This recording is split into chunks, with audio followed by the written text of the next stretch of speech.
The passport clerks mocked the homeless man, and when the supervisor saw the beggar's document, she nearly went into shock.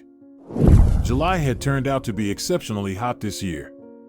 People standing in the huge line at the passport office were literally melting from the heat, frequently fanning themselves with makeshift fans made from documents folded into transparent plastic sleeves. The line for the coveted office stretched out in a long line of at least 50 people. Nevertheless, more people kept arriving, each new citizen gazing in amazement at the crowd in front of them. What is this? Did half the country decide to get passports today? Wondered an elderly, well-groomed woman with a slight accent. I spent 2 hours stuck in traffic this morning just to get here. I had a feeling there was no point in rushing, she continued. But it's Monday, dear, a man in the line reasonably pointed out. It's no surprise there's a rush today. And what's the point of complaining, lady? Another person, a middle-aged woman with a high ponytail of bleached golden hair, chimed in from the front of the line. You came, you stood in line, and now you wait. No use arguing while standing here. Some people, by the way, have been here since 6 in the morning and still haven't gotten through. The elderly woman with the accent was about to protest, saying, "No need to be rude, I didn't ask for your opinion," when a loud murmur of discontent rose over the entire queue, with voices expressing their frustrations in increasingly loud tones. Why is it taking so long? Can't they open a second office? Maybe the line would move faster. They're probably sitting there drinking coffee. Clearly, this is all done on purpose to make us ordinary people wait. They're enjoying their power, those bastards. I left a small child at home alone. The discontent grew louder until suddenly a booming male voice rang out over the crowd. All right, citizens, either everyone calms down together, or we'll take your complaints outside.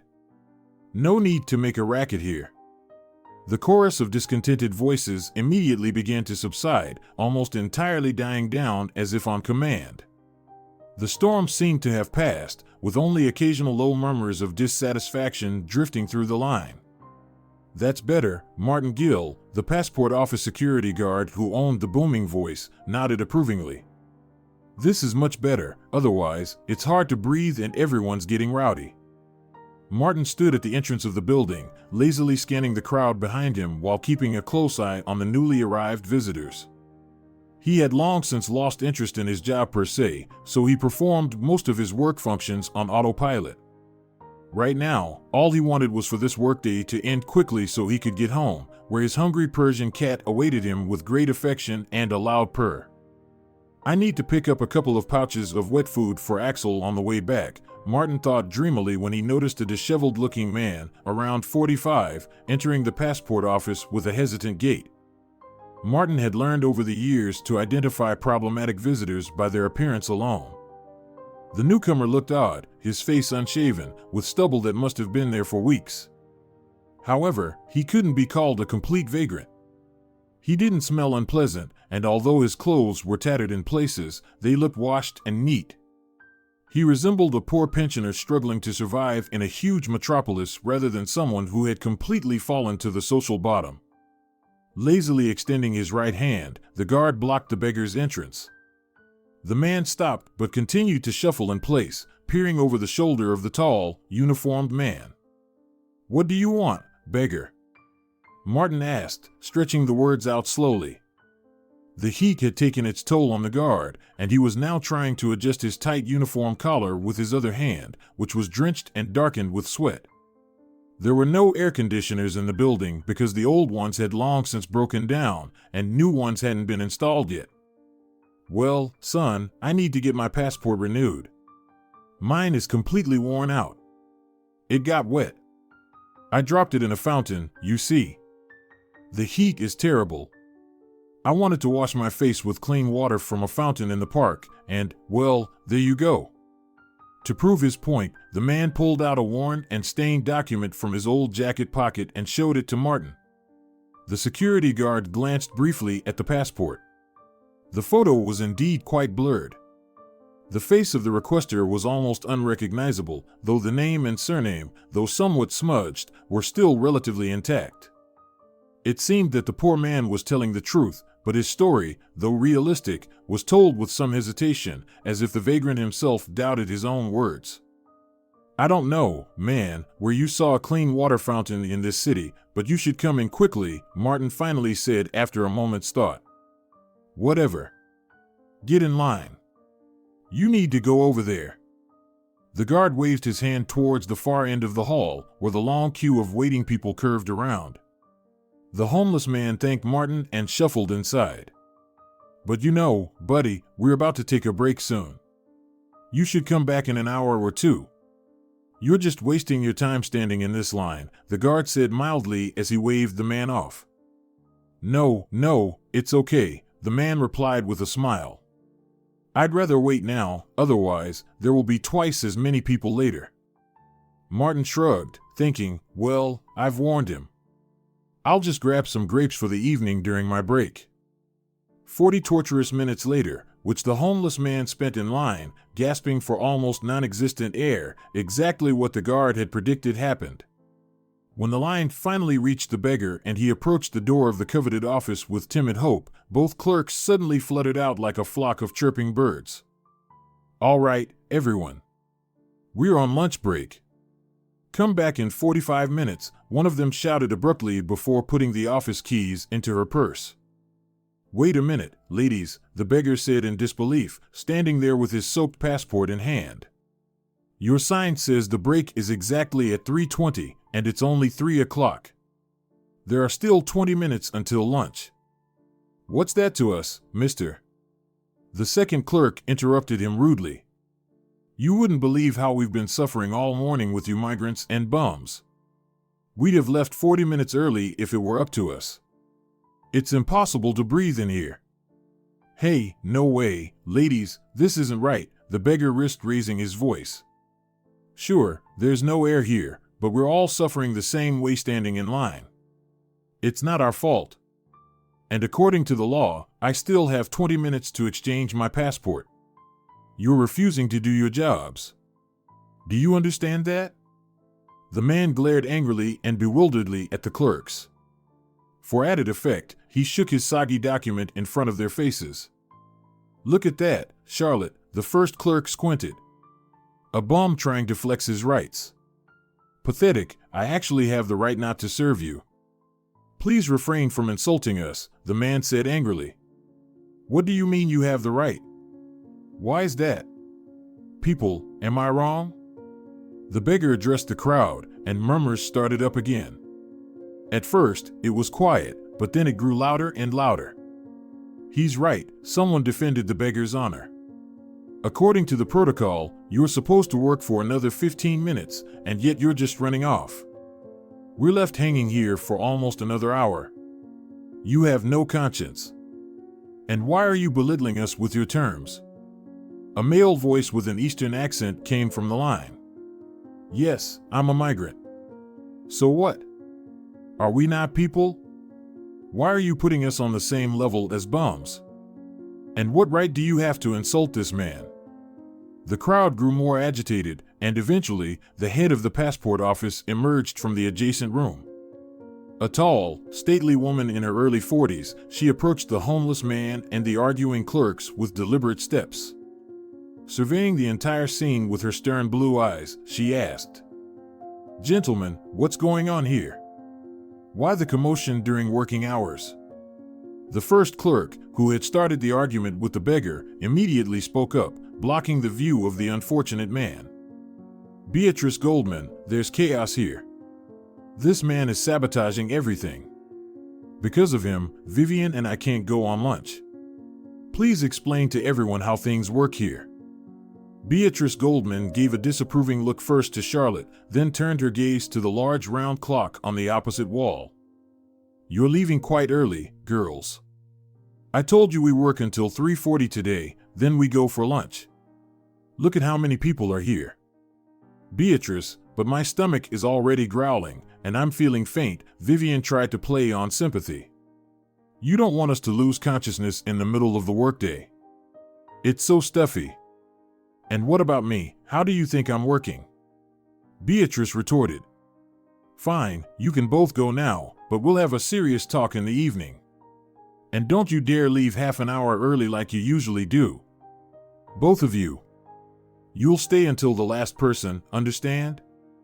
The clerks lowered their eyes and, to the approving hum of the crowd, hurriedly left the passport office. The head of the department, giving the beggar an appraising look from head to toe, extended her hand in a demanding gesture. Let's see. I'll check what's wrong with your document. The beggar carefully handed over the swollen, waterlogged document, mumbling quietly. Here, I dropped it in the water. In the fountain. The photo's completely ruined. I need to replace it. Beatrice Goldman cautiously opened the passport with a practiced motion honed over decades of work in government offices. Yes, it's clear the document has been thoroughly soaked, she said, then suddenly faltered. As people behind Beatrice Goldman began to leave for their break, they didn't see how her beautiful, stern face turned pale. Her dark auburn curls looked as if she had dipped them in blood-red dye. The damaged identification card revealed familiar, piercing lines of the name and surname. Beatrice Goldman knew these details too well to be mistaken. Where did you get this passport? The manager asked the beggar with lips frozen in tension. The beggar's eyes darted nervously from corner to corner, and his shoulders rose up to his ears, as if he wanted to hide in an invisible shell. I told you, I brought it to exchange. It got ruined. The manager continued to drill him with her unblinking blue eyes. This isn't your document, is it? She asked, then immediately grabbed the man by the arm. Martin, come here for a moment, please. The guard, who had been about to head outside for his coveted grapes, sighed sadly and hurried back into the foyer of the building. Don't you dare lie to me about this passport being yours, Beatrice Goldman hissed at the beggar, then turned to the approaching guard. Did you let this man in today? Well, I did, Martin admitted honestly. He said he needed to change his passport. He said he dropped it in a fountain in the city park. The manager looked intently into the guard's eyes and realized he was telling the truth. All right, then we'll wait for the police and find out how this citizen ended up with someone else's identification. Martin nodded and held the beggar firmly so he couldn't escape while the red-haired woman pulled out her phone and dialed the police number. The situation was escalating. The drifter looked at the guard with a pleading gaze. Wait. This is some kind of mistake. I can explain everything. Martin just shook his head, cutting off any excuses from the poor man. Sorry, buddy. Our boss is a very tough woman. She's made of steel. Defying her is more trouble than it's worth. Meanwhile, Beatrice Goldman was struggling to dial the correct number. Her fingers, as if frozen from an internal chill, were moving with great difficulty.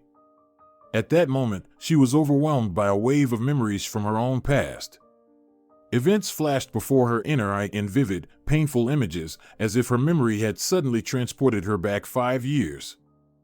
Beatrice Goldman had always been an independent, determined woman who lived by the principle of not bending to the whims of the changing world. This mindset allowed her to build a solid career and become who she was now.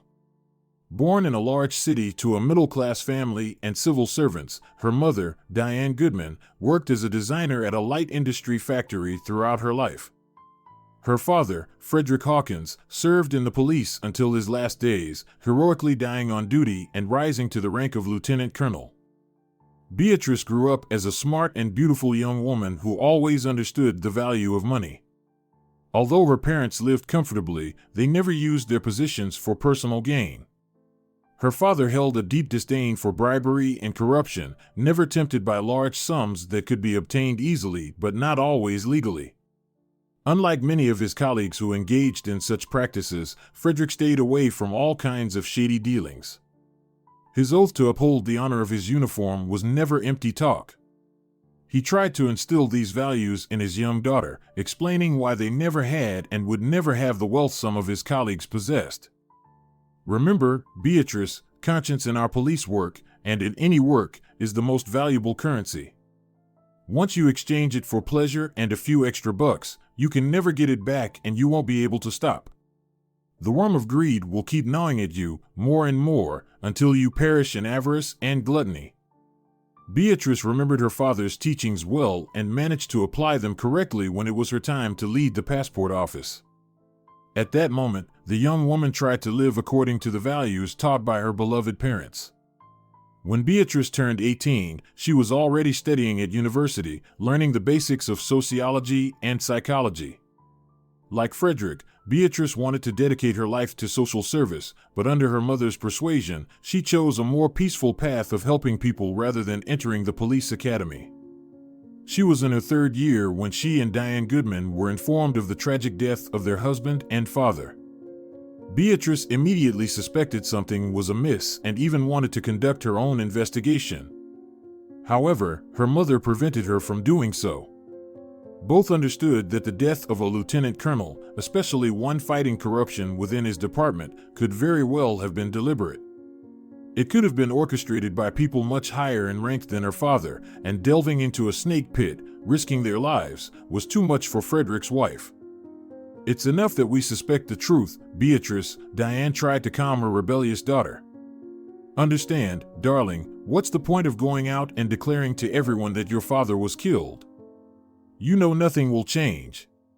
And I can't bear to lose you. Please, think of your mother." At first, Beatrice refused to listen. She was determined to uncover the truth. "Mom, you understand this is all staged. He couldn't have just died at the hands of some thief or recidivist. Our dad wasn't the type to run into bullets. And he always showed the best results in internal competitions. He was always considered a role model for young cadets and green recruits. I don't believe he could have died so foolishly.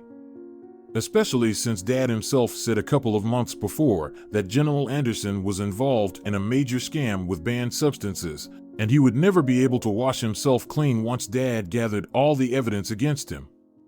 But he didn't have time," the mother lamented sorrowfully. "And now there's no point in trying to unravel this case any further.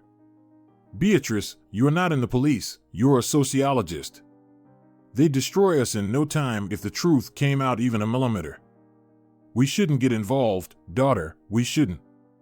For the memory of your father, stop." Eventually, with great difficulty, the mother managed to dissuade her daughter from the dangerous investigation.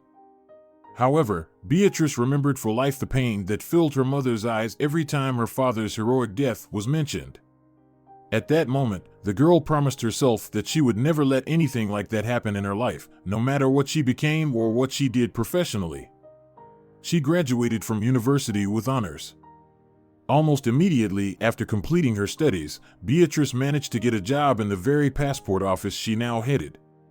Of course, initially, the young specialist was hired at the lowest position, assistant secretary, but gradually, thanks to her persistence and incredible work ethic, Beatrice was able to advance step by step up the career ladder, eventually becoming the head of the department. 20 years ago, the young woman couldn't have imagined that things would turn out this way. As the youngest employee, Beatrice hoped that, after gaining more experience, she could eventually open her own business, but that wasn't necessary. Beatrice met Donald Goldman quite by chance. You could even say it was part of her job.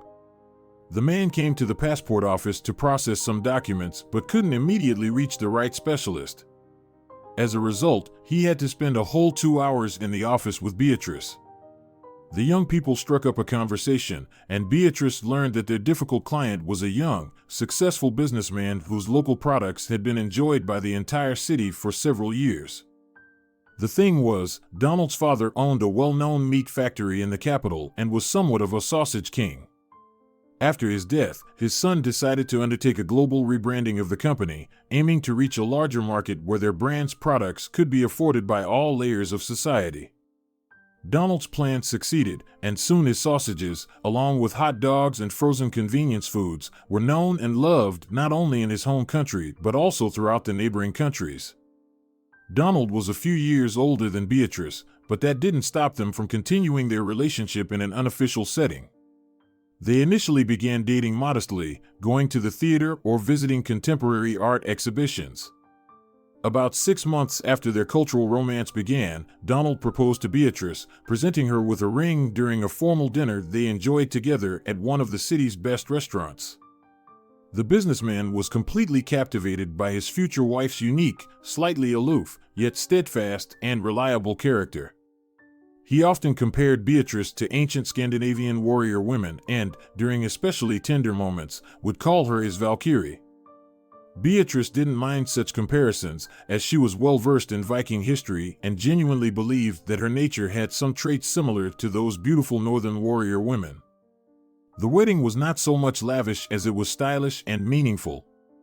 The couple initially held their engagement ceremony outdoors, exchanging their vows on a high, sheer cliff, resembling figures from past centuries. The bride and groom's wedding attire was also in a thematic Nordic Gothic style, and then they went on their honeymoon not to warm countries, but to Scandinavia itself. Beatrice always remembered that time as one of the happiest of her life. It was a shock to those around them to learn that the newlyweds had chosen such an exotic country for their honeymoon. However, Beatrice and her newlywed husband felt absolutely free. Beatrice's mother, Diane, although surprised by her daughter's choice of heart, never opposed her relationship with Donald. At that time, the businessman had lost both his parents. His mother had passed away shortly before his father, so Donald was free to live his life as he saw fit. The next 20 years, the couple lived in perfect harmony. Her husband didn't make Beatrice leave her beloved job, and she greatly valued the freedom to choose. Beatrice left the passport office only once, due to health reasons. A few months after their wedding, Beatrice became pregnant and had to go on maternity leave for a while. Despite this, she worked at the institution until the last months of her pregnancy and returned to her position as soon as she fully recovered from childbirth, less than a year later. Donald and Beatrice had a wonderful son, Andrew. The parents loved their son dearly and did everything possible for him to grow up to be a decent and kind young man. It can be said that the couple succeeded in this task admirably. Andrew graduated from school with honors, always helped his elders, and respected everyone, regardless of their social status. For this, he was well liked both at school and at the university, where he enrolled in the same year he finished secondary education. The young man was very passionate about physics and chose to study at the relevant faculty without hesitation. His parents were thrilled. They believed their son would certainly conquer scientific heights, and they would always be there to provide the necessary support in his burgeoning adult life. Andrew was happy to know that his parents genuinely tried to help while respecting his personal boundaries, and thus always maintained the most trusting and honest relationship with them. Sometimes Beatrice felt that the 2 decades had flown by like a couple of weeks, and she found it hard to believe that her once little boy had grown into an independent young man, a renowned scientist working in molecular physics. 3 years ago, something terrible happened. Her husband disappeared after going to a meeting and never returned home. The morning of that day gave no indication of anything bad. Beatrice, as usual, made her husband breakfast before work and asked if she should prepare something for dinner or if he would eat at a restaurant during another business meeting. "I don't think it's necessary. You've been working so hard lately, and I don't want you standing by the stove all evening too," her husband said in an unusually gentle tone. "Go to bed and don't wait up for me." The partners are planning a long session at the negotiation table in the restaurant. "I'm sure we'll have a good meal and maybe even drink a bit more than necessary. That's why I'm planning to drive to the meeting, but I'll call a private driver for the return trip. He'll get me home in no time." Beatrice frowned, then slowly turned to her husband, folding her arms across her chest. "Do these butchers really have to get drunk with you to the point of oblivion?" she asked sternly. "Can't you politely decline their hospitality? Beatrice, why do you always have to complicate things?" Donald rolled his eyes while closing the lid of his leather briefcase. "These partners are wonderful people, kind-hearted, but we have such a significant contract coming up that it's not a sin to have a bottle shared among us. It's for the common good and financial benefit. I'm doing it all for the family." "Oh, I don't know, Donald. Maybe you're doing it for the family, or maybe you just enjoy staying at work until midnight to avoid going home." Beatrice shook her head, and genuine sorrow filled her blue eyes. Unfortunately, she and her husband had long ceased to be as close as they once were, and her husband increasingly stayed late at the office, citing numerous negotiations and important calculations he needed to complete to maintain his firm's stable market position. In addition to everything, she had long suspected her husband might have someone else on the side. However, all the evidence she occasionally found, whether it was a lipstick stain on his shirt or some diamond trinket that later turned out not to be for her, were only circumstantial evidence of Donald's infidelity. When the businessman learned of his wife's suspicions, he initially only joked about it, but later began to openly show aggression toward Beatrice. The couple increasingly found themselves in ugly quarrels. Donald was convinced that it was Beatrice's cold demeanor that was causing the frequent scandals in their home rather than words of love. Beatrice, in turn, could not understand her husband's sudden coldness toward her or why he simply wouldn't tell her the truth instead of repeatedly putting on this foolish farce. "You used to like my outward coldness, remember?" Beatrice tried to reason with her husband. "What has changed now, Donald? Have you found another woman? If so, at least let me maintain my dignity and not be subjected to such humiliating details. Just admit it. I might be able to understand it. Not accept, no, but at least I'll try to understand." The businessman's face immediately took on a sour expression. He clearly did not want to discuss any of his romantic escapades, if there were any, with his wife. "Beatrice, how long are you going to keep this up? What have you imagined now? I'm tired, tired of proving to you that there's no one else. If you've started having psychological issues due to the lack of intimacy between us, understand, dear, we're both no longer young. I, on the contrary, don't want to disturb you unnecessarily. You're my beloved wife, but we need to acknowledge it. The passion between us has long since faded. Why torture each other? Isn't it better to channel the remaining energy into something more constructive?" Beatrice only laughed dryly. "Constructive, huh? I wonder what you mean by that." There was an unmistakable irony in her voice. "Well, I don't know. Try gardening, for example," her husband suggested. "At your age, it's said to be beneficial not only for the body but also for the mind.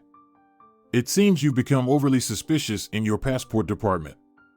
It's not far from paranoia, dear." "At my age," Beatrice repeated slowly, echoing her husband's words. "So that's it. Fine. Tomorrow I'll start setting up our future winter garden." The woman raised an eyebrow with irony and, pulling her lavender silk robe tighter, proudly went to her room. That's how almost every new day in their family had been for the past couple of years. But on that fateful morning, Donald surprised Beatrice with his unexpected tenderness and kindness. Ignoring another unpleasant comment from his wife, the man smoothly stood up from the table and, coming close to his wife, gently kissed her on the forehead. "You look especially wonderful today, dear," Donald said affectionately. "See you in the evening, my Valkyrie. Try to go to bed earlier tonight and don't overwork yourself, if possible." Beatrice felt her breath catch from the surge of emotion. She looked at her husband in confusion, wondering if something had changed since yesterday. However, the businessman just gently touched her face as if she were made of the most delicate crystal that day. Then, without saying a word, Donald left the kitchen and Beatrice never saw him again. Later, she tried several times to call her husband throughout the day. She didn't understand what was happening but suspected, no, felt with every fiber of her being that something irreparable, terrible was about to happen. Andrew, who was visiting friends in the countryside at the time, tried to calm his anxious mother as best he could. "Don't worry so much, Mom. It's possible something just happened at work. Maybe he's in a meeting right now. Turned off his phone and all." "That's the point," Beatrice persisted. "His phone has been off all day. You can't imagine, son, how many SMS and voice messages I've sent him. Do you think our father is really such a scoundrel that he hasn't replied to a single one?" The young man on the other end of the line hesitated. It was clear he didn't quite know how to respond to his mother's harsh assertion. Finally, Andrew said, "Let's wait until evening, Mom. I'll come back, and if Dad isn't home by then, we'll call the police. Okay? The distressed woman agreed and anxiously waited for evening, periodically calling her husband and continuing to leave him voice messages. There was still no response. The mechanical voice on the line continually informed her that the subscriber was out of the network coverage area or unable to take the call, followed by the harsh, staccato beeps. Late in the evening, Andrew's car pulled up to the house. Finding that his father had not appeared and had not responded to any of his mother's messages, the young man was also deeply concerned. He tried to call Donald himself, but to no avail, so eventually, mother and son had to involve the police. At first, the police station told the woman bluntly that she could only file a missing person report after 3 days, which had not yet passed. However, Beatrice Goldman gave her maiden name and explained to the officer who her father was. The frightened officer immediately accepted Beatrice Goldman's report, but the search team could only start looking the next morning. So, the woman and her son personally called all the nearby hospitals, emergency rooms, and local stations. Perhaps he had ended up there after a wild drinking session with his partners. They also checked the morgues, but the answer was always the same: no one matching his name, surname, and description had been admitted.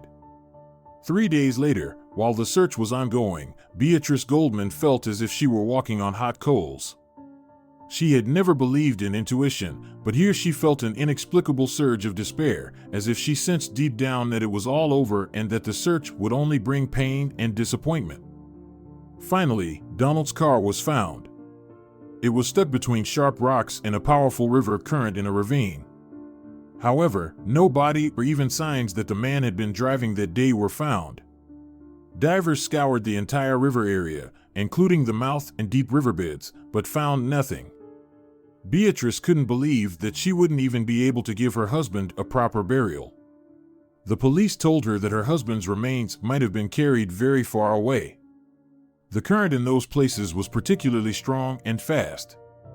Well, and sorry, but even fish could have done their part, explained the investigator handling Donald's case.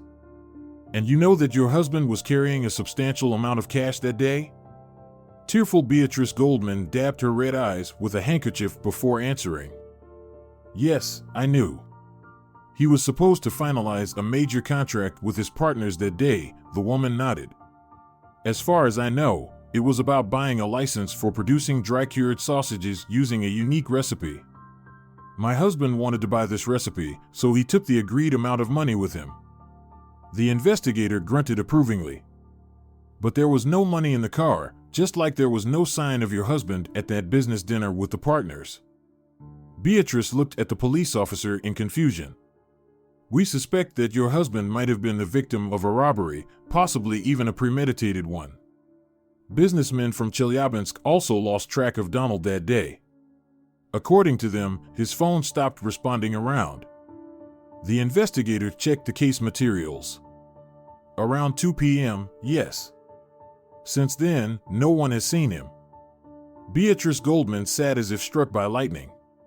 The thought that her husband might have been the target of a premeditated attack was hard to grasp, even though she was the daughter of a police colonel. So you're saying that someone could have been following Donald?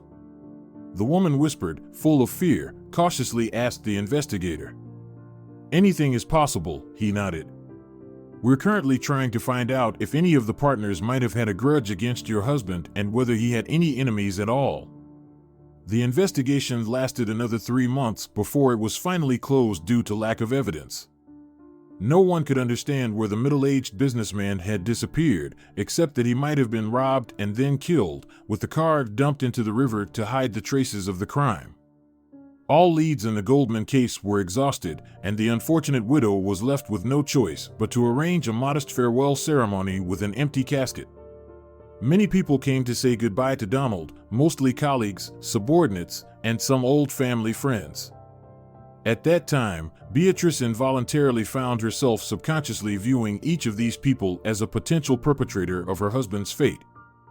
Her son Andrew and Diane, her mother-in-law who had come for such a sad occasion, stayed with Beatrice until the end of the mourning period, which lasted just over a month and a half. After grieving for her husband properly, Beatrice returned to work, deciding that the busy pace of the passport office and a sea of unfinished work documents would help her cope with the depression much better than endless suffering in bed.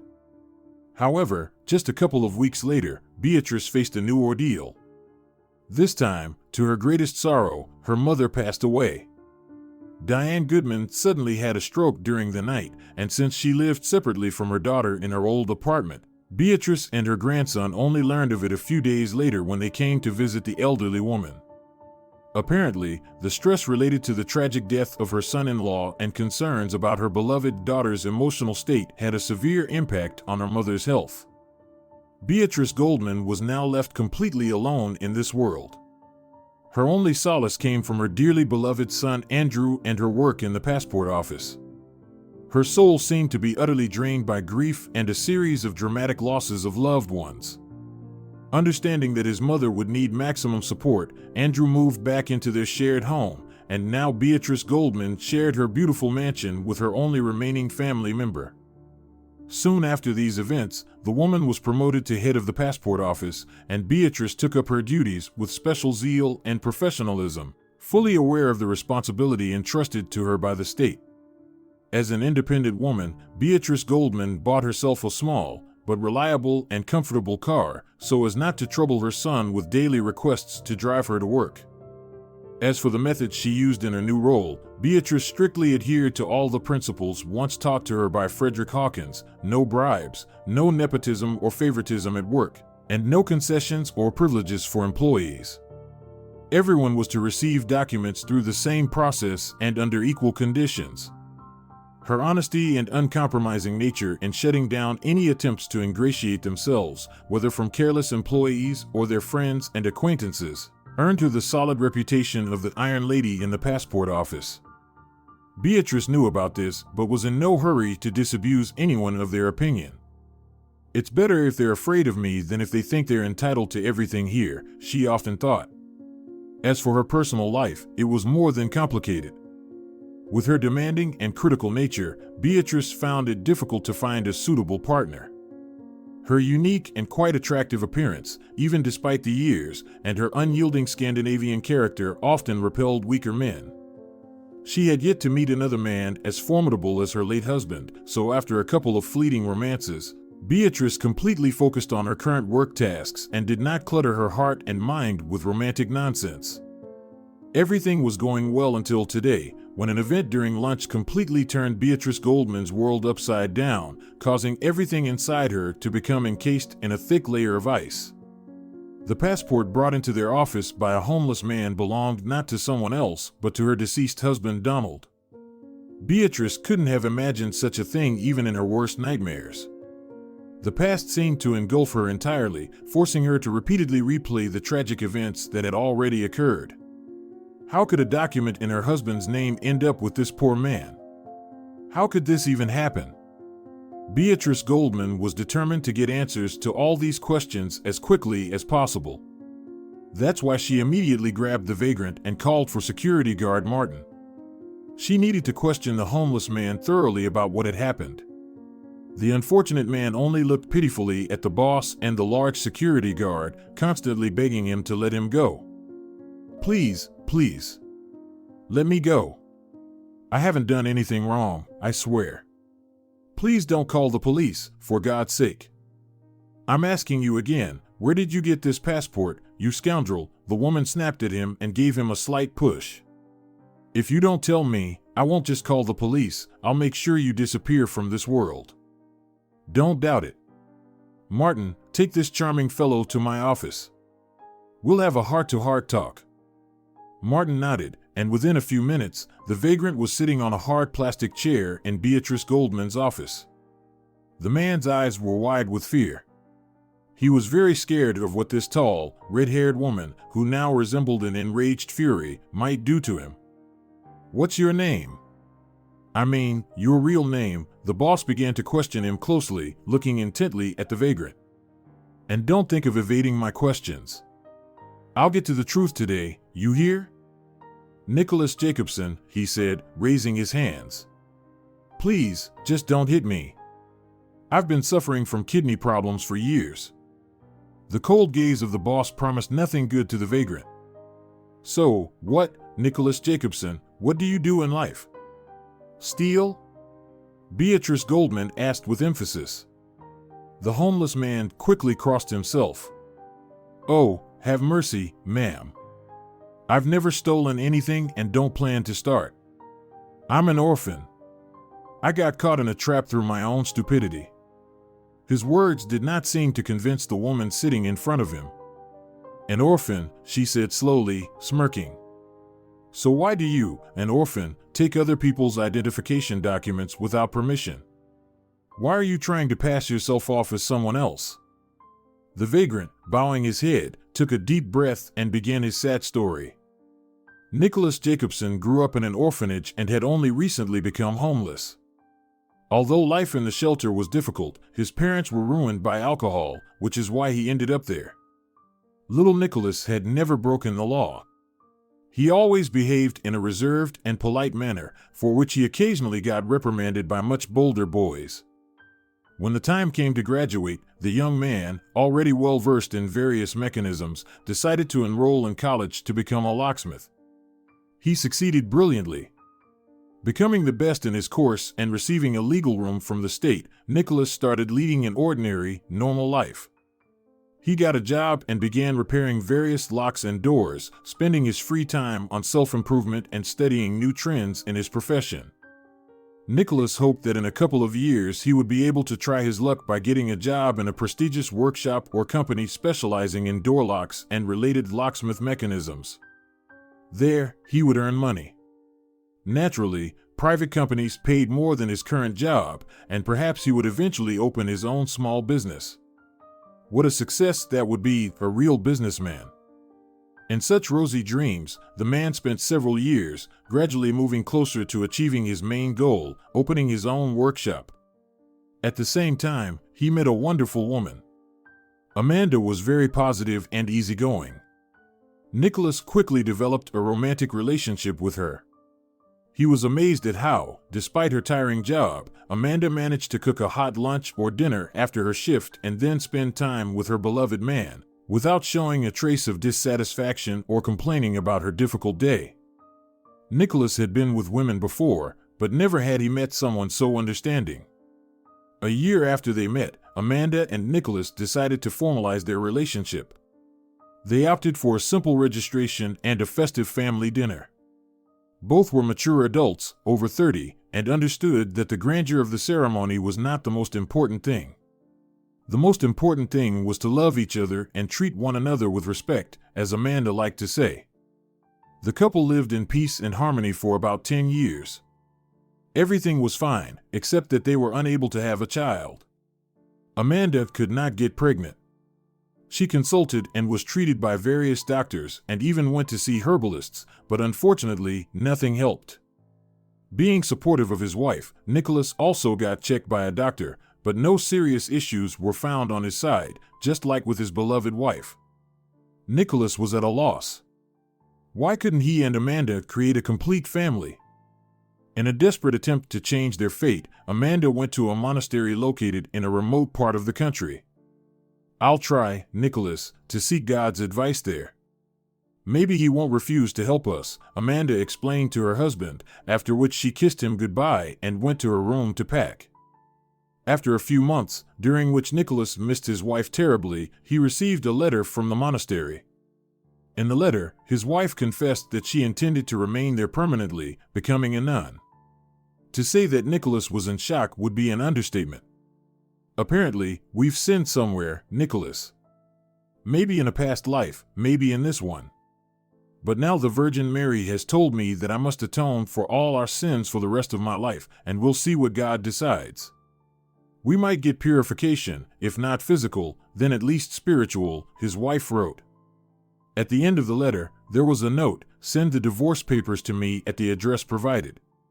We have no children and no significant assets. The divorce should be quick." Nicholas felt as if all meaning in life had been lost.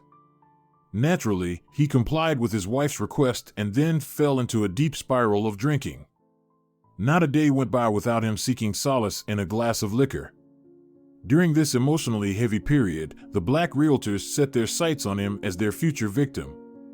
One of them, posing as a new friend, quickly ingratiated himself with Nicholas while steadily increasing the man's level of intoxication. Due to numerous absences, Nicholas lost his job at a good company where he had been well regarded for several years. Days flowed by for him like images in an endless kaleidoscope. Unable to pull himself out of the depths of the damned glass, Nicholas sank to the point where the unscrupulous realtors managed to intoxicate him to the extent that he no longer knew who he was or where he was.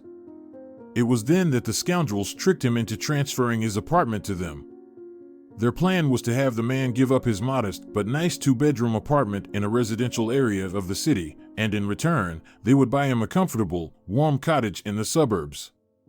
After this so-called fair exchange, they told the man a multitude of lies, and Nicholas no longer clearly remembered how everything happened. The realtors simply took him out of town, where they unceremoniously dumped him on the roadside. All documents, especially Nicholas's passport, were brazenly destroyed by the scoundrels. They burned them right in front of the unfortunate man, who never fully realized that he had been deceived and deprived of everything. When Jacobson finally came to his senses, it was all over. Realizing that he had deprived himself of his apartment and even his own name, the man immediately went to the police for help. However, the law enforcement officers, after listening to Nicholas's confused statements, only laughed at him and shrugged their shoulders, saying, "You're to blame, sir. You should have drunk less. Now there's nothing that can be done." If only he knew how many such cases happen across the country every year, and no one is ever found. "What am I supposed to do now?" Nicholas asked the investigator. "Am I to live like this, wandering the world in nothing but rags? And what about you? What about your job of protecting people?" The locksmith cried in despair. "Exactly, our job is to protect people, not drunks," the police officer sneered. "Be grateful that you're even still alive. Many don't even get that much happiness in such situations. What can you do? I don't know what to tell you. Try to stay with relatives, live with them for a while, recover. Then maybe it will make sense to try to get a replacement for your lost passport." Nicholas Jacobson, hanging his head, slowly left the station. He had no relatives and no corner where he could retreat to heal the deep wounds inflicted by such a cruel life.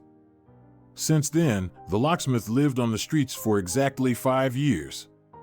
Recently, he had managed to settle in a small cabin he found by chance in a village. The cabin was old, but it was wooden and had a small fireplace. It was only thanks to this that the man survived the past winter without freezing to death. The old lot in front of the house had been abandoned for a long time, so Nicholas didn't have to worry about unexpected visitors to the cabin in the near future. And so he lived. During the day, he rummaged through dumpsters and around supermarkets, looking for expired food that was still somewhat safe to eat. In the evening, he would light the fireplace, have dinner, and then literally survive another night. Such a lifestyle inevitably took its toll on Nicholas Jacobson's health, and for the past 2 years, he had suffered seriously from kidney inflammation. Moreover, he was no longer at an age where a respectable person should be wandering the streets. He longed for comfort and finally, some decent treatment from those around him. And then, such luck. During one of his forages, Nicholas unexpectedly discovered a damaged passport with a nearly completely blurred photograph in a trash bin. The man naively thought this might be his lucky chance to start a new life. "I thought, maybe I could start a new life, under a new name.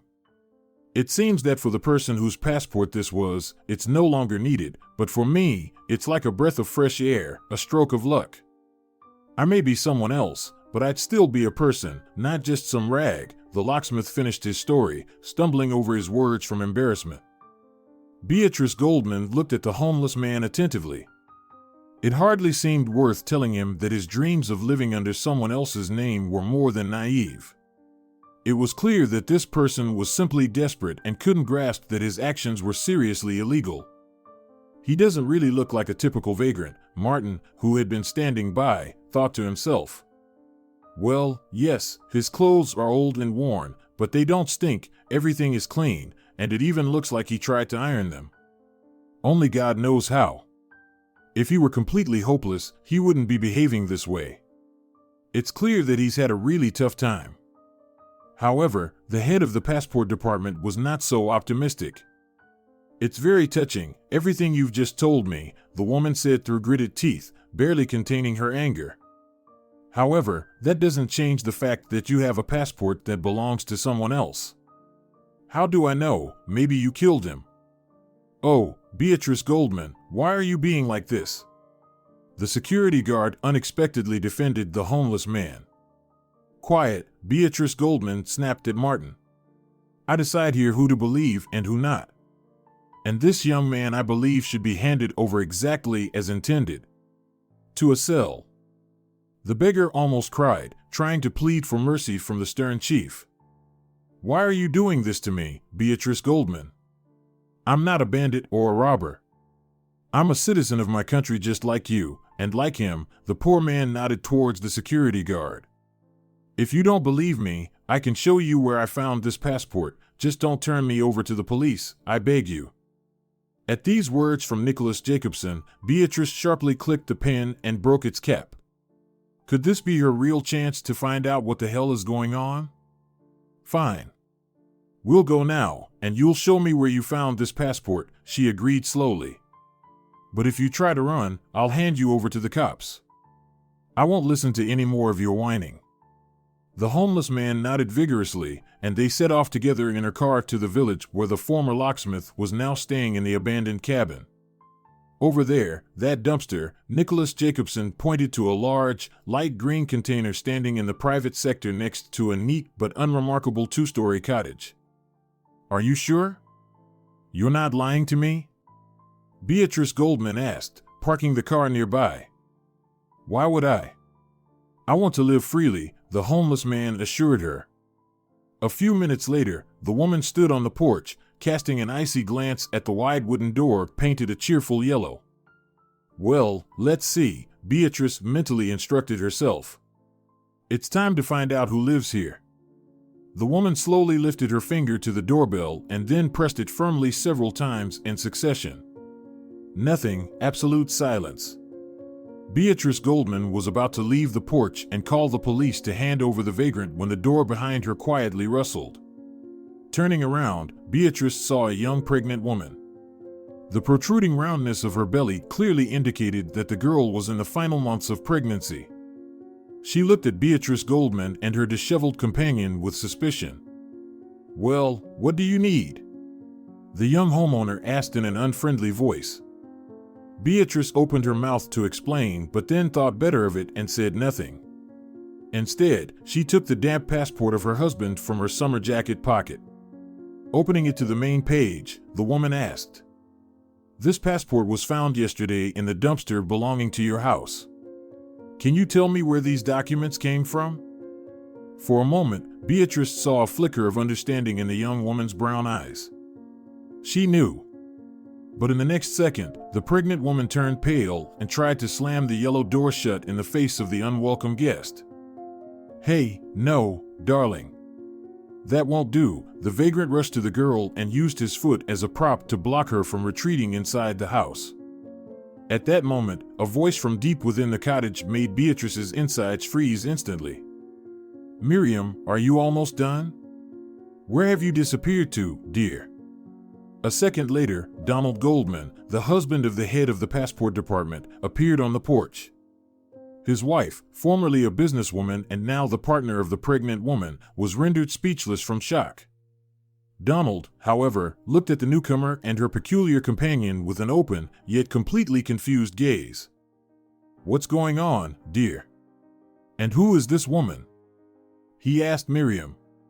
Is she a friend of yours from the city? No, this is the first time I've seen her, the girl stammered in terror. Donald, darling, oh God, you're alive. Beatrice came to life at that moment and tried to hug her husband, but he gently recoiled from her. Excuse me, do we know each other? He asked in bewilderment. You see, I lost my memory. That's what the doctors said after local farmers found me by the river. All I remember is my car going off the cliff into the river. It seems I lost control. Then I remember the water, and that's it." "Yes, that seems to be it," Donald finished confidently. Without wasting any time, Beatrice called the police. When they arrived, she explained that she had found her own husband, who had been declared dead for over 3 years. Although the officers were skeptical about the woman's claims, they questioned the bewildered man to find out what was going on. Donald repeated to them what he had previously told his ex-wife. With great difficulty, Beatrice managed to persuade her husband to undergo a psychological examination. Although Miriam was far from pleased with this turn of events, she reluctantly let her man go. Throughout all this, the vagrant remained quietly by Beatrice's side, waiting for his judgment. "Well, go on then, Nicholas Jacobson," the stern lady took pity on the man. "After all, you helped me find my husband. I don't forget things like that." The grateful vagrant thanked the woman warmly and then went on his way. Fortunately, his home was just a stone's throw away. When a few hours later Beatrice Goldman arrived at the clinic where the doctors were examining her husband, she was surprised to see 2 police officers leading her husband out through the main doors.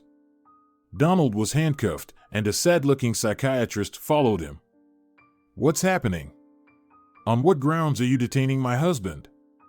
Beatrice cried out, wringing her hands. "Calm down," said the psychiatrist, lighting a cigarette. "Your husband doesn't have any memory loss. And he never did." "What?" Beatrice Goldman gasped. "But he himself said how his car went into the water, and then he made a fake passport for himself, threw his real one in the dumpster, and lived comfortably all this time." "Your husband is a common fraudster," explained the passing policeman. "He even had a mistress all this time. Miriam Johnson. You just saw her recently. She's pregnant with his child. Actually, he orchestrated the whole scam for her, faked his death, and took a lot of money with him to start a new life, to avoid boredom. Right, Goldman? Or is it now more appropriate to call you Jones?" The policeman shook the detainee, forcing him to look Beatrice in the eye. "How could you, Donald?" the woman asked, deeply shocked. "What about our son Andrew? Do you even remember that you have a son?" Beatrice felt treacherous tears welling up in her eyes. "He remembers everything, dear," the psychiatrist patted the husband on the back. "He cracked on the first test. Didn't need to dig deep." "I would appreciate it if you avoided familiarity," Donald said firmly and looked at his former wife with full awareness. "What are you looking at me like that for? Yes, I was unfaithful to you. Yes, I wanted to start a new, free life with Miriam. You didn't give me any air with your cold love, your constant reproaches. Did I regret losing contact with Andrew? Of course, I did. But that was the price I had to pay to be free, understand? Free from you. If it weren't for this vagrant, everything would have continued as it was. Just look where his luck led him to that dumpster." With a sob, Beatrice swung and hit her husband's face with all her might, leaving a hot mark of her palm on his cheek. "You scoundrel, Donald. I can't believe I mourned you for so many years. And all for what? For you to impregnate some girl and betray our whole family for her? I can't stand to look at you." The woman turned away and, on trembling legs, marched to her car, unable to bear seeing her husband's face any longer, nor hearing the sounds of his mocking voice, which continued to shout insults at his former wife for a while longer. Then he was placed in a police car, and that was the end of it for Beatrice Goldman. Thanks to Nicholas Jacobson, the mysterious scam that cost several people 3 years of their lives was uncovered. The vagrant did manage to get a new passport with Beatrice Goldman's help. She assisted in restoring a digital copy of the old document. With this, the authorities were able to completely remake the locksmith's new identification document. Now Nicholas Jacobson lives in a real apartment again. He rents it with his own money, as he managed to get a new job, though at a different firm. The most surprising thing is that Jacobson and Beatrice Goldman unexpectedly began seeing each other. When Nicholas came to the government office looking renewed, Beatrice did not immediately recognize him. Before her stood a tall, slim man with a neat haircut, dressed in a suit and clean-shaven. He was no longer the vagrant fate had once brought her. Now, the couple is happy and thinking about the future. They are not at all concerned that they met each other at 45, as life is just beginning, and the best is yet to come. Andrew quickly accepted Nicholas Jacobson into the family and found common ground with him. Upon learning about his father's betrayal, the young man flatly refused to have any further contact with him. Now, Andrew considers Nicholas not only a friend but also a mentor, as he can always rely on him and be assured that this person will never harm his mother. As for the unfortunate and remorseful husband Beatrice Donald, the court took into account that he was soon to become a father. The man was sentenced to several years of probation with the condition that he could not leave not only his native country but even the city where he resided. Additionally, he was ordered to pay half of his accumulated assets to Beatrice.